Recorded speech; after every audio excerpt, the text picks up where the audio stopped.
for the things we do, front line for people.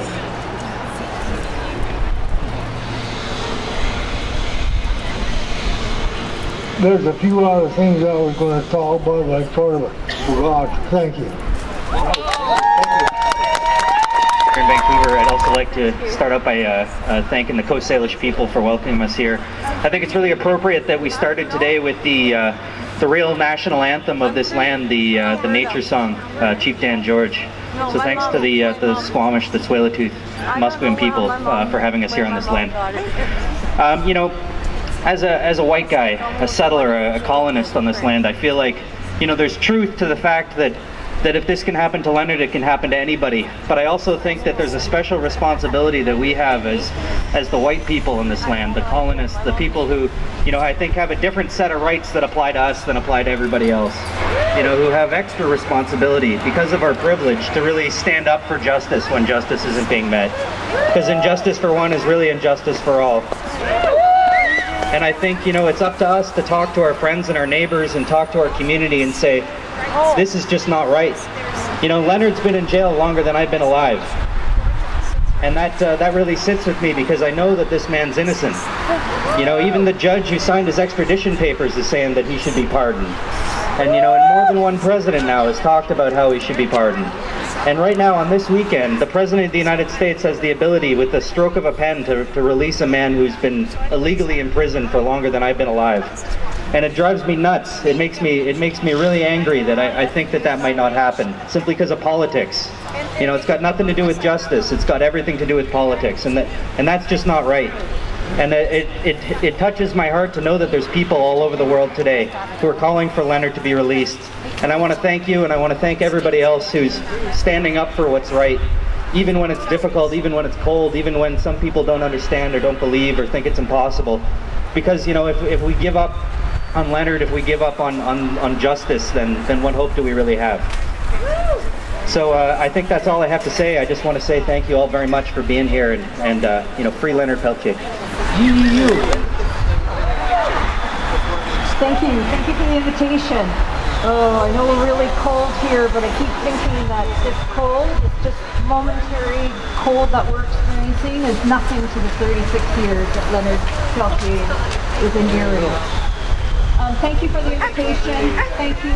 I acknowledge Coast Salish lands that we're standing on. And I'm going to start with actually Leonard Peltier's words.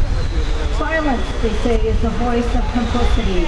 And I am here today to tell you that the labor movement will not be silent. We will continue to stand in solidarity with Leonard Peltier. We'll continue to speak out. My union, BCGU, BC Government and Service Employees Union, actually, this past week, I asked my support staff to check on some of what we have been speaking out on with our constitutional conventions, with the BC Federation of Labour, with our national union, NUPSI, National Union of Public and General Employees, with the Canadian Labour Congress. And they only had half a David. They started searching and they found resolution after resolution after resolution where the labor movement has spoken out and said, this is not fair. We've lobbied the Canadian government, we've asked the Canadian government to speak to the U.S. government. This injustice must stop. Some of you may know former Vice President of BCG, Tom Kozar.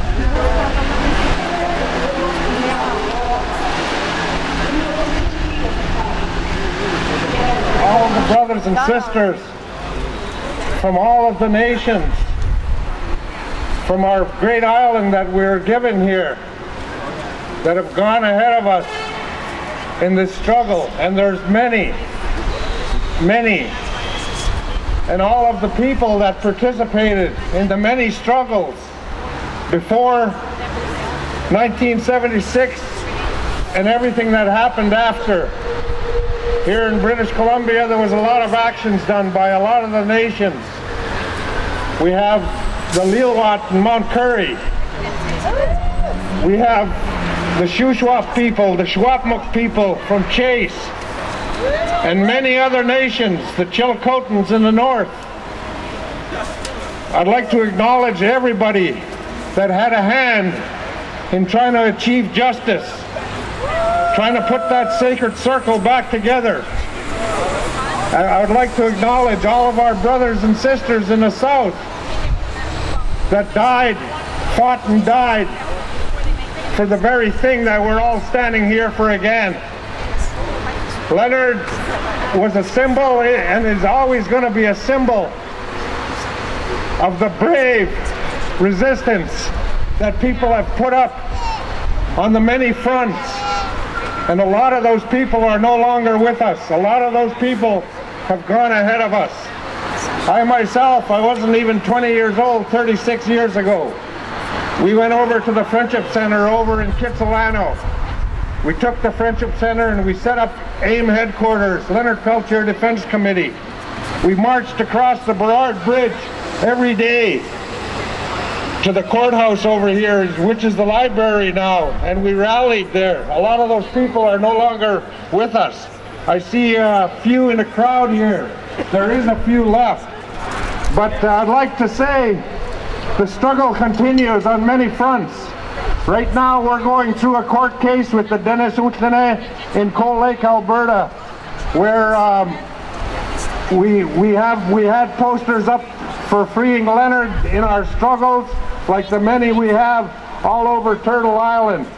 And at this time, the many fronts that are out there, there's a lot of people here that aren't here with us today but fully support what we're doing. There's a lot of front lines in Indian country. Everybody that dedicated their lives to the struggles of the people, because we have to work on the struggles. We're saying that and free Leonard Peltier.